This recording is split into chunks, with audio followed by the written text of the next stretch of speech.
తిరువూరు నియోజకవర్గంలో గంపలగూడెం మండలంలో నెమలిలో వేంచేసి ఉన్న శ్రీ వేణుగోపాల స్వామి బ్రహ్మోత్సవాల్లో భాగంగా కళ్యాణం రోజు జరిగిన ఆ సంఘటన మీద భారీగా చర్చ జరిగింది. ఎమ్మెల్యే ఎంపీ గారి చేతుల్లో నుంచి లాక్కున్నాడు అని విమర్శించే వాళ్ళు అన్నారు. ఎమ్మెల్యే గారు స్థానిక శాసనసభ్యునిగా ప్రోటోకాల్ ప్రకారం ఆయన హక్కుని ఆయన అమలు చేశారని కొంతమంది అనుకున్నారు. ఒకవేళ లాక్కున్నారు అనే వాళ్ళకు కూడా నా సమాధానం ఏంటంటే, నేను లాక్కున్నాను, నాది కాని దాన్ని నేను అడుక్కోను, నా హక్కుగా వచ్చేదాన్ని నేను వదులుకోను. సరే, బ్రహ్మోత్సవాల సందర్భంగా పట్టు వస్త్రాల సమర్పణకు సంబంధించి ఆ రోజు జరిగింది, అయిపోయింది. దాదాపు అర్ధరాత్రి దాటిన తర్వాత 1:45 ఆ సమయంలో నేను నా భార్య ఇంటికి రావడం జరిగింది. నేను నెమలి దేవాలయం ఎగ్జిక్యూటివ్ ఆఫీసర్ అయినటువంటి అసిస్టెంట్ కమిషనర్ గారు బ్రహ్మోత్సవాల ఏర్పాట్లు ప్రారంభమైన తర్వాత మొదటి ఆహ్వానం నాకు ఇచ్చి బ్రహ్మోత్సవాల షెడ్యూల్ అంతా చెప్తూ, కళ్యాణం రోజు రాత్రి 8 గంటలకి మీరు వస్తే గుళ్ళోకి వెళ్ళి దైవ దర్శనం చేసుకున్న తర్వాత 9ంటికి కళ్యాణం మొదలైంది అని చెప్పిన తర్వాత 8:35 నేను నా భార్య దేవాలయానికి వెళ్ళాము. దేవాలయంలో దర్శనం పూజ అయిన తర్వాత కళ్యాణ మండపం దగ్గరికి వెళ్ళి 9 గంటలకు కూర్చున్నాము. ఎంపీ గారు గంట ఆలస్యంగా వచ్చారు. ఆ తర్వాత జరిగిందంతా చూశారు. ఇంతవరకు కార్యాలయం నుంచి తిరువూరు నియోజకవర్గంలో ఉన్న 4 మండలాల్లో కొంతమందికి ఫోన్లు చేసి జనాన్ని సమీకరించమని, ఎమ్మెల్యే మీద దాడి చేయమని ఎందుకు చెప్పారు? ఈ విషయం తెలిసిన నిఘా వర్గాలు నా గన్మెన్కి ఫోన్ చేసి గొడవలు జరుగుతాయని చెప్పారు, కానీ దాడి జరగవచ్చని చెప్పారు, కానీ జాగ్రత్తగా ఉండండి అని చెప్పారు, కానీ నాకెందుకు భద్రత కల్పించలేదు, నాకెందుకు ఎస్కార్ట్ ఇవ్వలేదు, నాతో ఎందుకు ఒక పోలీస్ కానిస్టేబుల్ కూడా పెట్టలేదు. ఎవరి ఆదేశాల ప్రకారం నా రక్షణ వ్యవస్థ మొత్తాన్ని తీసేశారు. సరే, వెళ్ళేటప్పుడు వాళ్ళ పథకం ఏంటో నాకు తెలియదు, వచ్చేటప్పుడు కూడా వాళ్ళ పథకం ఏంటో నాకు తెలియదు. కానీ దేవాలయంలో ఎప్పుడైతే ఎంపీ చిండి గారి చేతుల్లో నుంచి నేను పట్టు వస్త్రాలు తీసుకొని వచ్చి సమర్పించే ముందు నేను తల మీద పెట్టుకొని నడుస్తున్నానో, నా తల మీద పట్టు వస్త్రాలు లాక్కోవటానికి మా పార్టీలోనే కొంతమంది మిత్రులు ప్రయత్నం చేశారు. ఆ వీడియోస్ అన్నీ ఉన్నాయి. నేను ఎవరి మీద కేసు పెట్టలేదు కదా. నాకు కొంతమంది సలహా ఇచ్చారు, SC/ST కేసు పెట్టండి అని. నేను తిరువూరు శాసనసభ్యుడిగా వచ్చిన తర్వాత పోలీసులందరినీ పిలిచి చెప్పాను, నా నియోజకవర్గంలో వచ్చే 20 ఏళ్లలో ఒక్క SC/ST కేసు కూడా ఉండటానికి వీల్లేదు. ఇతర కులాల వాళ్ళు ఎవరు కూడా మా మీద తప్పుడు కేసులు పెట్టారు, మా మీద అక్రమ కేసులు పెట్టారు అని ఇబ్బంది పడకూడదు. నిజంగా ఎక్కడైనా కులం కారణంగా ఎవరి మీదైనా SC/STల మీద దాడి జరిగితే వాళ్ళకి న్యాయం చేయడానికి నేను ముందుంటాను. ఎవరి మీద మాత్రం SC/ST కేసులు పెట్టొద్దు, ఇది నా విధానం అని చెప్పాను. నేను దాన్ని పాటించాను. కాబట్టి ఇదంతా పరిశీలించిన తర్వాత ఇంకో ప్రశ్న, కళ్యాణం అయిపోయింది, ఇంటికి బయలుదేరాం. ఇంటికి బయలుదేరిన తర్వాత నెమలి గ్రామం తర్వాత కొణిజర్ల గ్రామం వచ్చింది. ఇప్పుడు నాకున్న స్పష్టమైన సమాచారంతో చెప్తున్నా, నెమలిలో కళ్యాణం జరిగేటప్పుడే కరెంటు తీసి మా మీద దాడి చేయడానికి ప్రయత్నం కొంతమంది చేస్తే అక్కడున్న 2 పోలీస్ అధికారులు అంగీకరించలేదు అని నాకు తెలుసు. కళ్యాణం జరుగుతున్న సమయంలోనే కరెంటు తీసి మా మీద దాడి చేయడానికి పథకం వేస్తే దానికి పోలీసులు వాళ్ళని హెచ్చరించి ఆపారని తెలిసింది. 2, మా కార్లు పగలగొట్టి గాలి తీసి మేము అక్కడి నుంచి రావటానికి ఇబ్బంది సృష్టించాలని ప్రయత్నం చేశారు. అది కూడా పోలీసులు నివారించారని నాకు తెలిసింది. నెమలి దాటిన తర్వాత కొణిజర్లలో మా మీద దాడి చేయడానికి కొంతమందిని పెట్టారు. వీళ్ళెవరు అంటే, మొదట ఎంపీ గారు దేవాలయానికి వచ్చేటప్పుడే ఎంపీ గారితో పాటు కొంతమంది వచ్చారు. నేను ఎంపీ గారి చేతుల్లో నుంచి పట్టు వస్త్రాలు తీసుకొని నేను సమర్పించిన తర్వాత అప్పుడు మళ్ళీ అన్ని గ్రామాలకి ఫోన్లు చేసి, అన్ని మండలాలకి ఫోన్లు చేసి ఇంకా జనాన్ని రప్పించారు. ఇదంతా గమనిస్తున్న మా చైతన్య అలాగనే ఇంకొంతమంది మిత్రులు ఏం చేశారంటే, వాళ్ళు 200 మంది జనాన్ని సమీకరించారు అని వీళ్ళు కొంతమందికి ఫోన్ చేస్తే నాతో పాటు ఉన్న మా యువకులు మళ్ళీ అర్ధగంట నుంచి 45 మినిట్స్ గ్యాప్లో నెమలి, కొణిజర్ల చుట్టుపక్కల గ్రామాల నుంచి మా కుర్రాళ్ళు 400 మంది వచ్చారు. తిరువూరు చరిత్రలో అతి పెద్ద బహిరంగ సభలు నిర్వహించిన చరిత్ర నాకుంది. మాదిగా ధూమ్ధామ్ కార్యక్రమం ఎన్నికల ముందు మేము చేస్తే ఆ వచ్చిన జనాన్ని చూసి పోలీసులు చంద్రబాబు నాయుడు గారు వస్తున్నారా అని అడిగారు. భువనేశ్వర్ గారు వచ్చినప్పుడు నిజం గెలవాలి అనే సభకి వచ్చిన జనాన్ని చూసి మళ్ళీ ఇది ఒక ఎమ్మెల్యే స్థాయి సభ కాదు అని అడిగారు. కాబట్టి ప్రజాదరణ విషయంలో కొలుకుపూడి శ్రీనివాసరావుతో పోటీ పడాలని ఎవరైనా అనుకుంటే మంచి పనులు చేసి పోటీ పడండి. ఈరోజు తిరువూరు చరిత్రలో, తిరువూరు నియోజకవర్గంలో ఎస్సీలు, ఎస్టీలు, బీసీలు, మైనారిటీలు, కాపులు, వైశ్యులు, ఈరోజు తిరువూరు నియోజకవర్గంలో సాధారణ ప్రజలను అడగండి. తిరువూరు చరిత్రలో కొలికపూడి శ్రీనివాసరావుకు ముందు, కొలికపూడి శ్రీనివాసరావుకు తర్వాత అని చెప్పడానికి మొదటి సంవత్సరమే నా పనితీరు జనానికి అర్థమైంది. సరే, కొణిజర్లలో కొంతమందిని పెట్టారు, అయినా మమ్మల్ని ఎవరు ఆపలేదు, మా మీద ఎవరు దాడి చేయలేదు, మేము వచ్చాం. ఇప్పుడున్న సమాచారం ప్రకారం మళ్ళీ ఊటుకూరు దగ్గర 2-3 వాహనాలు పెట్టారు. సరే, పూర్తి సమాచారం దాడి చేయటానికి పథకం రచించిన వాళ్ళకి తెలిసినంతగా నాకు తెలియదు. నాకున్న బిట్స్ అండ్ పీసెస్ సమాచారం ప్రకారం నేను అడిగే ప్రశ్న ఏంటంటే, జగన్మోహన్ రెడ్డి మీద పోరాటం చేసిన రోజు కూడా నా మీద ఎప్పుడు దాడి చేయడానికి, నన్ను చంపడానికి ప్రయత్నం చేయలేదు. ఇప్పుడు తిరువూరు శాసనసభ్యుడిగా తిరువూరు ప్రజల అభివృద్ధి కోసం, తిరువూరు ప్రాంత అభివృద్ధి కోసం, ఆ అభివృద్ధిలో భాగంగా పేకాట క్లబ్లు మూసేసినందుకు నా మీద దాడి చేస్తారా? లేకపోతే రేషన్ మాఫియా గురించి ప్రశ్నించినందుకు నా మీద దాడి చేస్తారా? తిరువూరు నియోజకవర్గానికి ప్రతి నెల 151 టన్నుల రేషన్ బియ్యం వస్తున్నాయి.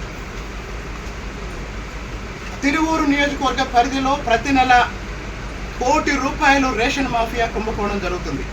ఈ ₹1 కోటి తింటున్న పందికొక్కుల గురించి బయట పెట్టినందుకు నా మీద దాడి చేయబోతున్నారా? పేకాట గురించి, మద్యం షాపుల గురించి నేను ఎందుకు అభ్యంతరం చెప్తాను అంటే, మద్యానికైనా పేకాటకైనా బానిసలై కుటుంబాలని ఇబ్బంది పెట్టి ఆర్థికంగా చితికిపోయేది పేద మధ్యతరగతి కుటుంబాలు, ఎస్సీలు, ఎస్టీలు, బీసీలు. అంటే బాగా డబ్బున్న వాడికి ఏదన్నా వ్యవసాయం ఉన్నా కూడా నష్టపోయినా తట్టుకోగలుగుతాడు.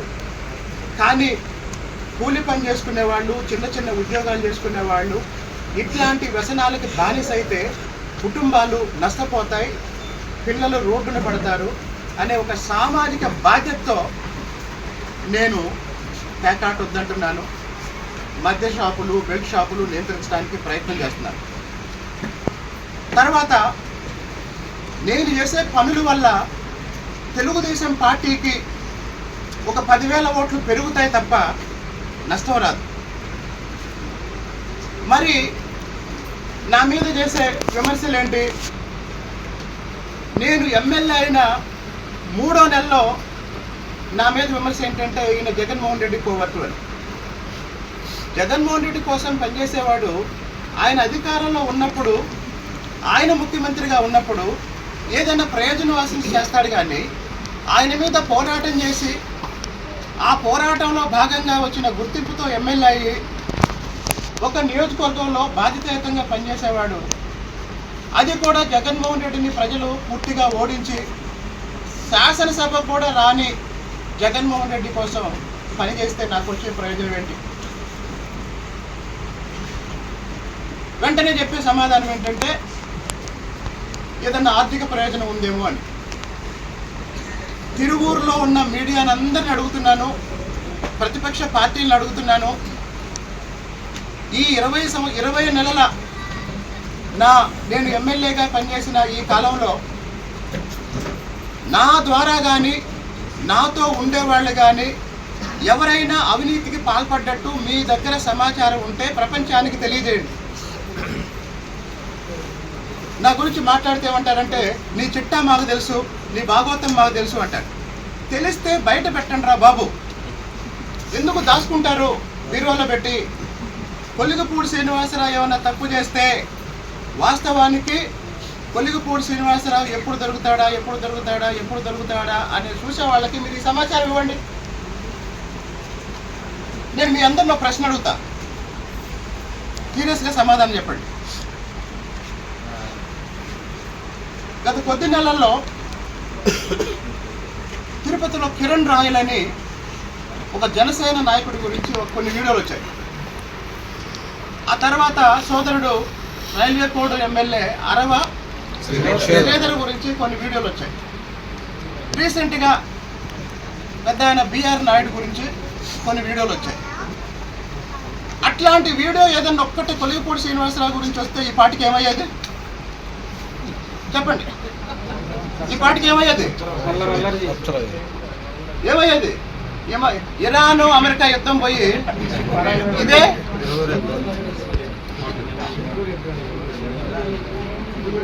కాబట్టి కొలిగపూడి శ్రీనివాసరావుని ఎలా ఎక్స్పోజ్ చేద్దామా, ఎలా ప్రజల్లో వ్యతిరేకంగా చూపిద్దామని ప్రయత్నం చేసే వాళ్ళకి నేను అడిగేది ఏంటంటే, నేను చెప్పేది ఏంటంటే మీ దగ్గర ఏమన్నా సమాచారం ఉంటే ఇవ్వండి సార్. మన మధ్య పెట్టారు సార్, మీ ఫోటో పెట్టి మార్ఫింగ్ చేసి ఫోటో ఇస్తే ఎవరైతే మార్ఫింగ్ చేశారో ఆయన ఫోటో పెట్టి నేను రిలీజ్ చేశాను. కాబట్టి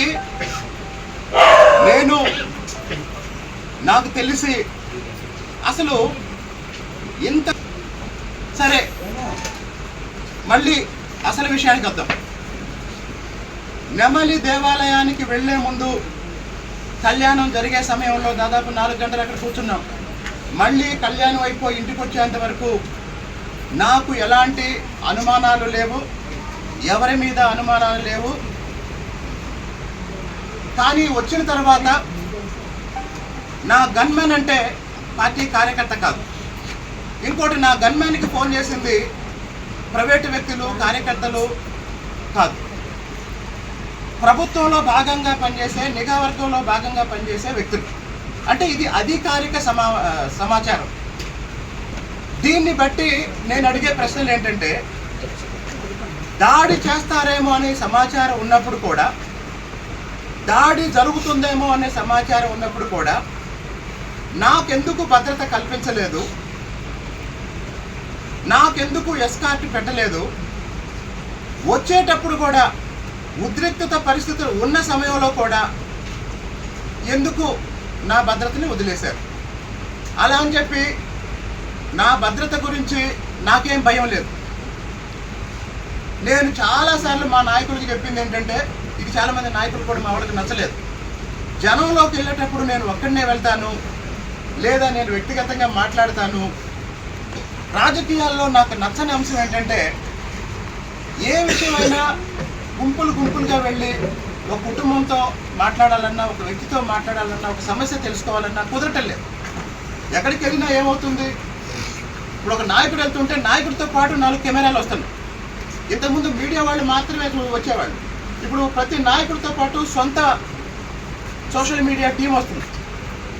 నేను వ్యక్తిగతంగా ఫీల్ అయ్యేది ఏంటంటే, ఇప్పుడు రాజకీయాల్లో ఉన్న నాయకులు బయటకు వస్తే ప్రజల కోసం పనిచేసేది చాలా తక్కువ సమయం అవుతుంది, పబ్లిసిటీ చాలా ఎక్కువైపోతుంది. ఇది సమాజానికి నష్టం అని నా అభిప్రాయం. సరే, ఈ నేపథ్యంలో ఈరోజు వాస్తవానికి నా గురించి నన్ను విమర్శిస్తూ, నన్ను దూషిస్తూ కొన్ని వందల సార్లు మా పార్టీలో కొంతమంది ప్రెస్ మీట్లు పెట్టి వీడియో రిలీజ్ చేశారు. అవి చూసి బాధేసి ఆవేదనతో మా వాళ్ళు చాలామంది మళ్ళీ మనం కూడా రెస్పాండ్ అవ్వాలి, మనం కూడా పెట్టాలంటే నేను ఎప్పుడూ ప్రోత్సహించలేదు, ఎప్పుడూ ఎవరిని పెట్టించలేదు. కారణం ఏంటంటే, అవతలు అటు ఉన్న వాళ్ళు కూడా మా పార్టీ వాళ్ళే, నిన్నటిదాకా అందరం కలిసి పనిచేసిన వాళ్ళమే, భవిష్యత్తులో కలిసి పనిచేయాల్సిన వాళ్ళమే. కాబట్టి ఇక్కడున్న మీడియా వాళ్ళందరికీ తెలుసు, నన్ను విమర్శించిన వాళ్ళని నేను ఎప్పుడు విమర్శించలే. నా మీద దారుణంగా వీడియోలు పెట్టిన వాళ్ళని కూడా నా దగ్గరకు వస్తే పనిచేసి పంపించాను.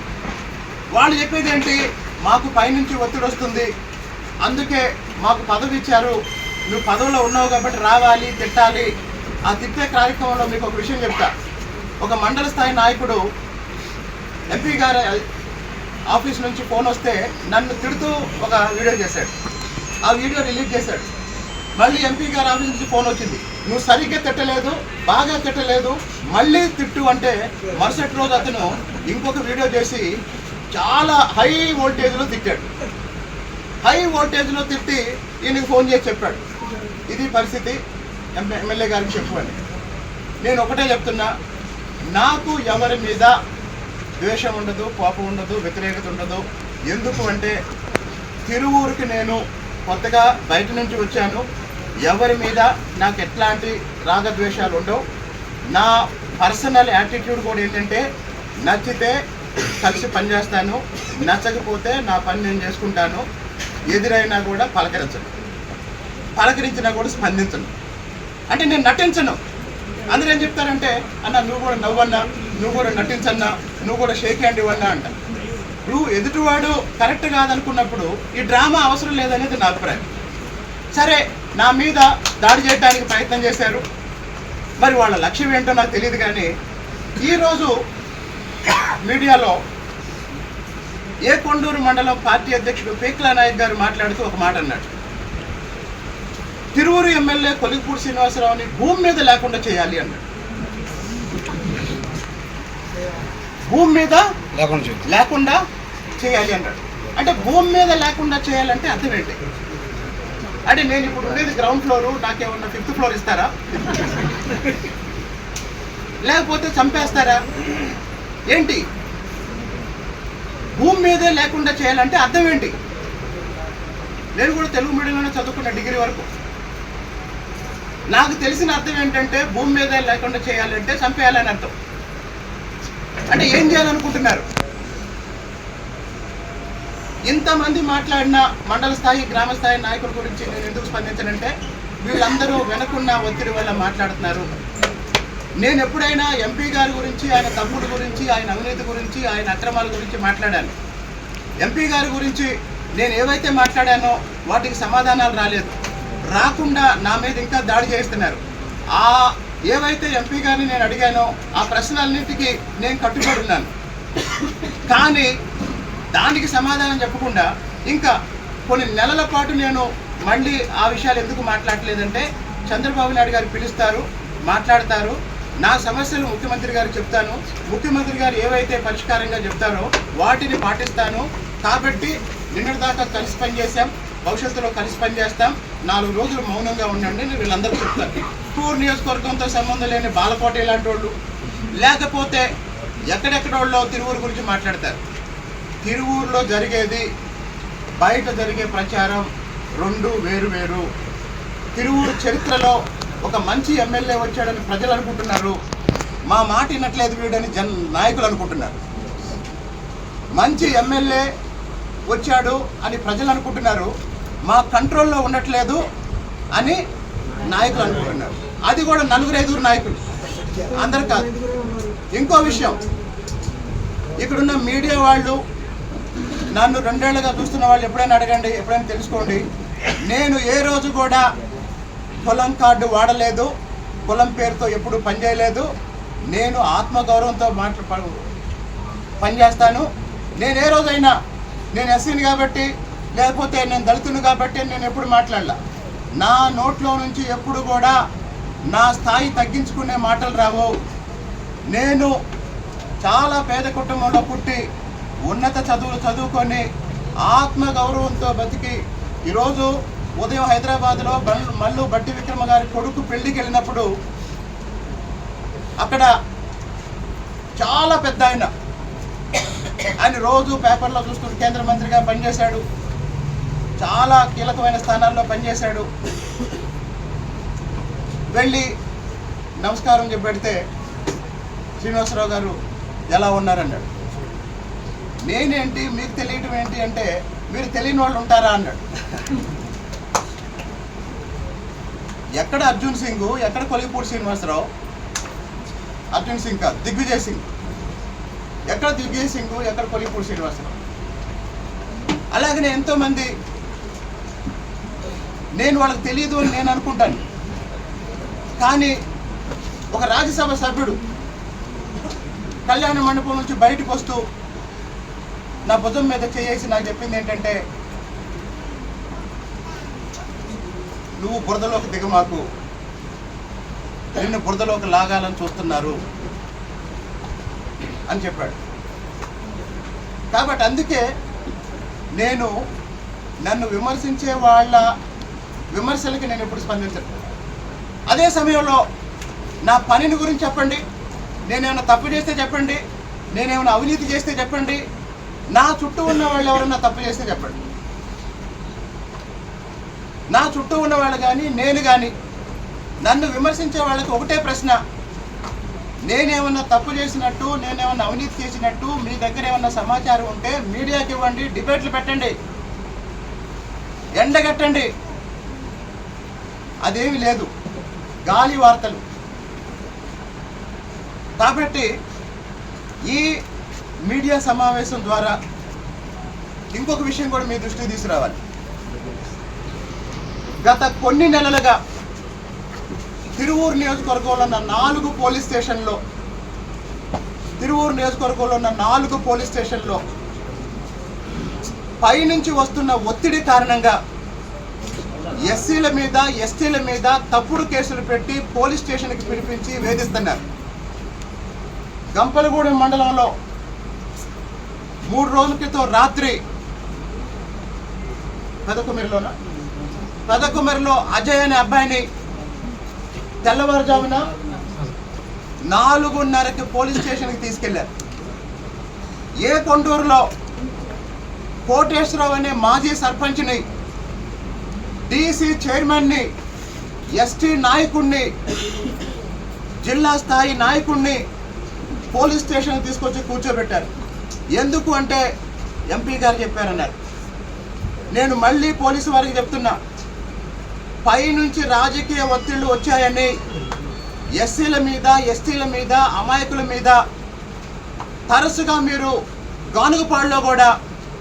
గానుగుపాడులో కొంతమంది యువకులు ఇంతకుముందు జవహర్ గారు ఫోటో పెట్టి ఫ్లెక్సీ పెట్టారు. ఆ యువకులే మొన్న పెన్షన్ పంచుతున్నప్పుడు ఆ ఫ్రేము అది వాళ్ళు పెట్టుకున్నదే, వాళ్ళ డబ్బులతో పెట్టుకున్నదే, జవహర్ గారి ప్లేస్లో నాది పెట్టారు. వెంటనే వాళ్ళని పోలీసులు తప్పుడు కేసు పెట్టి పోలీస్ స్టేషన్ పిలిచారు. రాజకీయ కారణాల వల్ల, రాజకీయ ఒత్తిళ్ల వల్ల ఇలాంటి కేసులు పెట్టడం వల్ల గ్రామ స్థాయిలో, క్షేత్రస్థాయిలో తెలుగుదేశం పార్టీ కార్యకర్తలు ఇబ్బంది పడుతున్నారు. అది పార్టీకి నష్టం కలిగిస్తుంది. ఈ విషయాన్ని నేను విజయవాడ పోలీస్ కమిషనర్ గారికి వాట్సాప్లో మెసేజ్ ద్వారా స్పష్టంగా చెప్పాను. 20 రోజుల క్రితమే చెప్పాను. ఎస్సీ ఎస్టీలని పోలీస్ స్టేషన్లకు తీసుకెళ్ళి వేధిస్తున్నారు. ఏదో ఒక రోజు బాధితులందరితో నేను ప్రెస్ మీట్ పెడతాను సార్, దయచేసి కింది స్థాయి సిబ్బందికి చెప్పండి అని నేను కమిషనర్ గారికి చెప్పడం జరిగింది. కాబట్టి చాలా విషయాలు, చాలా సమస్యలు ఉన్నాయి. కానీ పార్టీ ప్రయోజనాల కోసం నాయకత్వం మీద ఉన్న విశ్వాసంతో క్రమశిక్షణకు లోబడి నేను మౌనంగా ఉంటుంటే కొలిపూడి శ్రీనివాసరావు పార్టీని ధిక్కరిస్తున్నాడు. కొలిపూడి శ్రీనివాసరావు పార్టీ లైన్ దాటాడు. కొలిపూడి శ్రీనివాసరావు పార్టీని ధిక్కరిస్తే లేదా పార్టీ లైన్ దాటితే చంద్రబాబు నాయుడు గారు నా మీద చర్య తీసుకుంటారు. లేదు తప్పు చేస్తున్నారని పార్టీ నాయకత్వం నాకు చెప్తే నన్ను సరిదిద్దుకుంటాను. కాబట్టి నేను ఏం చేసిన పార్టీ ప్రయోజనాలు, ప్రజల ప్రయోజనాలే తప్ప నా వ్యక్తిగత ప్రయోజనంతో ఫలానా పని చేశానని ఎవరినన్నా చూపించండి, ఏదైనా చూపించండి. పోనీ ఈ 20 నెలల్లో నీకు ఫలానా ఆర్థిక ప్రయోజనం వచ్చిందని ఏమైనా చూపించండి. నాకు ఎన్నికలకు ముందు 2 కార్లు ఉన్నాయి, ఇప్పుడు కూడా అదే కార్లు ఉన్నాయి. ఎన్నికలకు ముందు 60,000 రూపాయల అపార్ట్మెంట్లో అద్దెకుండేవాడిని. ఇప్పుడు ఎవరన్నా 10 మంది విజిటర్స్ వస్తే సరిపోవట్లేదు కాబట్టి విల్లాలు అద్దెకుంటున్నాను. అద్దె పెరిగింది, 60,000 1,00,000 రూపాయలు అయింది. ఆస్తులు ఎక్కడన్నా పెరిగినాయని చూపించండి. కాబట్టి నిరాధారమైన, ఈరోజు ఒక ఆయన అంటాడు, నా చుట్టూ ఉన్న వాళ్ళంట నాకు మందు పోసేవాళ్ళంట. నా జీవితంలో నాకు మద్యం తాగే అలవాటు ఉందని చిన్నప్పటి నుంచి నాకు తెలిసిన వాళ్ళు ఎవరైనా ఒక్కళ్ళు చెప్తే వాళ్ళు ఏం చెప్పమంటే, మీరు ఏం చేయమంటే అది చేస్తారు. వీళ్ళందరికీ తెలుసు. వీళ్ళందరూ బాధ, చాలామంది నియోజకవర్గంలో బాధ ఏంటంటే చరిత్రలో మొట్టమొదటిసారి ఇంతకుముందు ఒక నాయకుడు ఉన్నాడు, రోజు మద్యపానం, మహదానందం. ఇప్పుడు ఆ నాయకుడి కన్నా పూర్తి రివర్స్ నాయకుడు వచ్చాడు. ఇప్పుడు ఇంతకుముందేమో అతివృష్టి, ఇప్పుడేమో అనావృష్టి. కాబట్టి కొలికపూడి శ్రీనివాసరావు ఆస్తి ఏంటో తెలుసా? క్యారెక్టర్. కాబట్టి నా మీద 4 పెద్ద ఛానల్స్, 40 యూట్యూబ్ ఛానల్స్ లేదా పత్రికలు వందల సార్లు నాకు వ్యతిరేకంగా వార్తలు రాసిన నేను ప్రజల్లో ధైర్యంగా నిరంతరం తిరగటానికి కారణం ఏంటంటే my life is an open book. నా జీవితంలో రహస్యాలు ఏమి లేవు.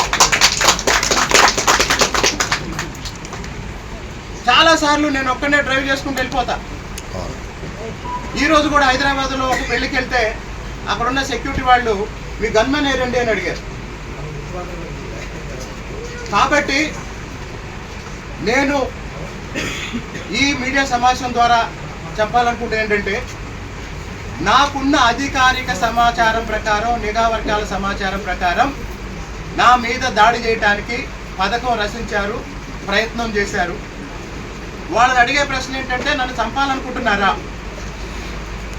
దీనికి ఇంకొక సాక్ష్యం, ఈ మీడియా సమావేశం జరుగుతున్న సమయంలో ఇక్కడ దాదాపు 50 మంది మఫ్టీ పోలీసులు ఎందుకున్నారు.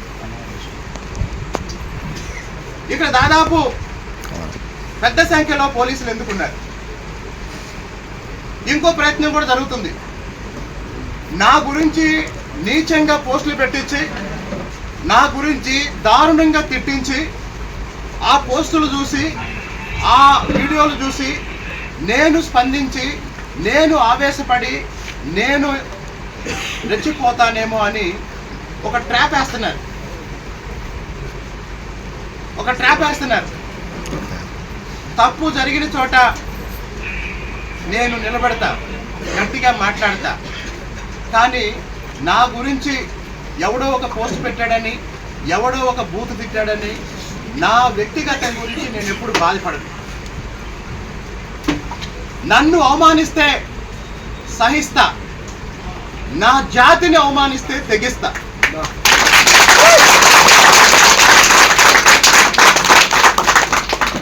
కాబట్టి తిరువూరు నియోజకవర్గం ఎస్సీ రిజర్వ్డ్ నియోజకవర్గం కావచ్చు, కానీ ఎమ్మెల్యేగా గెలిచిన తర్వాత కుల మతాలకు అతీతంగా అన్ని కులాలకి సమాన న్యాయం చేస్తూ ఎక్కువ జనాభా ఉన్న వాళ్ళకి ఎక్కువ న్యాయం చేయాలని ప్రయత్నం చేస్తుంటే అది కొంతమందికి నచ్చట్లేదు.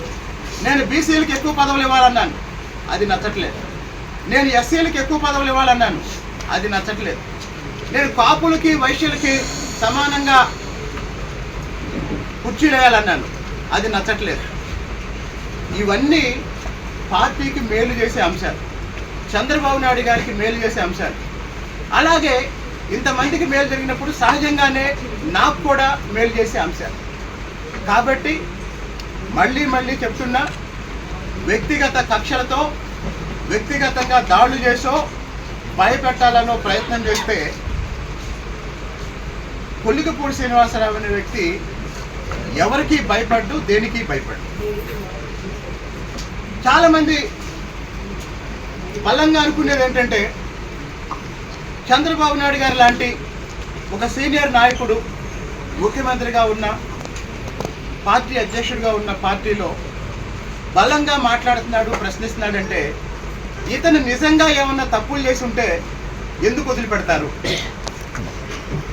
ఇంతమంది దాడి చేస్తున్నారు కదా, మరి ఎవరైనా ఆయన చేసిన తప్పో, ఆయన చేసిన ఇంకొకటో ఏదన్నా బయట పెట్టి ఆయన ముందు పెట్టి నిలదీయచ్చు కదా. కాబట్టి నేను మళ్ళీ చెప్తున్నాను, తిరువూరు ప్రజల సమగ్రాభివృద్ధి కోసం నేను వ్యక్తిగతంగా ఎలాంటి ప్రలోభాలకు లొంగకుండా పనిచేస్తాను, ఎలాంటి దాడులకి భయపడకుండా పనిచేస్తాను. అదే సమయంలో నాతో ఉన్న కార్యకర్తలకు అందరికీ చెప్పేది ఏంటంటే, దయచేసి ఈ రాజకీయ వాతావరణంలో వ్యక్తిగతంగా ఎవరు ఎవరిని ద్వేషించొద్దు. పార్టీలో మీకు నచ్చితే కలిసి పనిచేయండి, నచ్చకపోతే మౌనంగా ఎవరి పని వాళ్ళు చేసుకోండి తప్ప ఎవరో రెచ్చగొడితే గొడవలకు పాల్పడి కేసుల్లో ఇరుక్కొని మీ జీవితాలు పాడు చేసుకోవద్దు. మొన్న ఒక ఆయన అంటున్నాడంట, 2 నెలలు జైల్లో ఉన్నా పర్వాలేదు, అటాక్ చేయాల్సిందే అని. కాబట్టి ఎవరినో చిన్ని గారి కళ్ళల్లో ఆనందం చూడటం కోసం శ్రీనివాసరావు మీద దాడి చేస్తామంటే, ఇప్పుడు అందరికీ అర్థమైన విషయం ఏంటంటే, రేవంత్ రెడ్డి గారు తరచుగా ఒక మాట చెప్తారు. రేవంత్ రెడ్డి గారు వెళ్ళక ముందు కొడంగల్ అంటే చాలామందికి తెలియదంట. రేవంత్ రెడ్డి గారు వెళ్ళిన తర్వాత కొడంగల్ అంటే అందరికీ తెలుసంట. ఇప్పుడు కొలిగిపూడి శ్రీనివాసరావు రాకముందు తిరువూరు అంటే ఎక్కడ అని అడిగేవాళ్ళంట. ఇప్పుడు తిరువూరు నుండి అమెరికా దాకా తిరువూరు ఎక్కడని ఎవరైనా అడుగుతున్నారా? ఎవరు అడగట్లా. కాబట్టి తిరువూరు అభివృద్ధి నా లక్ష్యం, తిరువూరు ప్రజల అభివృద్ధి నా లక్ష్యం. ఇకపోతే చిన్ని గారితో ఉన్న విభేదాలకు సంబంధించి అది కూడా చెప్తాను.